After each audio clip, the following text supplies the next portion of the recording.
Every variety has a little bit different flavor profile to it.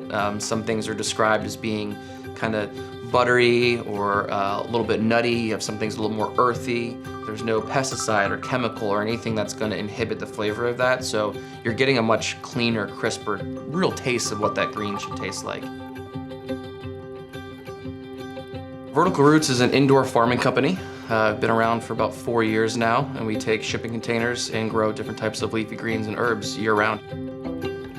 So there's a number of overarching problems that we as a planet have. There's more humans being born every day. There's less arable land. We're seeing climate change having huge impact on farms. We're seeing water supply issues. We're seeing food contamination problems. We're seeing E. coli breakouts. So all of these elements are really tying together and getting us as a planet to realize that we've got a serious problem in feeding ourselves. And that's really what's driving all of our development, all of our innovation, and then ultimately the demand that we're seeing from our customers.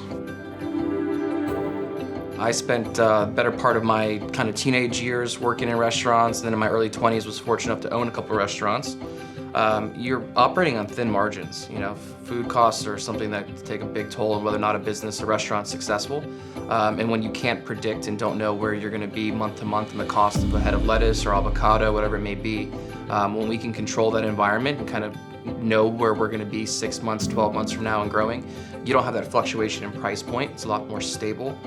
So of course the grocery stores, the restaurants, all of those folks appreciate the fact that they don't have to worry about price fluctuation. So you're totally changing the way we're able to grow, source, and consume food, and that's our mission. Here we are 4 years into a business, and we're able to service the whole Southeast now with our couple farm locations, and we look forward to continuing to expand that footprint and get as close to consumption as possible for our consumers. And at the end of the day, in my view, we've got this global problem, and I'm not sure how many people actually realize the fact that we're going to be in a world of hurt at some point because we can't feed ourselves. The only way we're going to get ourselves out of it is through technology. And for us, continuing to do that and proving that it works, right? Because you can have the big aspirational goals, but if you can't prove that it works, then you're never going to get all the way down the path. I've always believed that the best altruistic exercises are the ones that make the most money. Really, through Vertical Roots, proving that the technology works is a massive, important part of the story.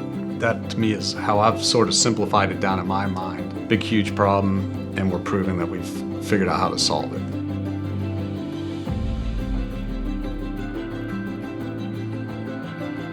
Our farms only consume about 8 to 10 gallons of water a day.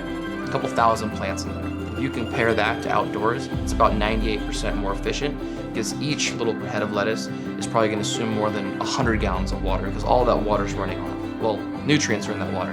Nutrients are running off. We're monitoring the water temperature, the air temperature, the relative humidity, even the pH, the nutrients, all of that is actually being checked through the system. So when you put that all together, you typically can end up with something that has just as much, if not more, nutritional content. We are on a trajectory to change how the world is feeding itself. So we're building indoor farms. We have a full-blown farm operating system that's controlling the farms. Ultimately, all of this technology will be able to be tied together globally and provide visibility for farmers around the world.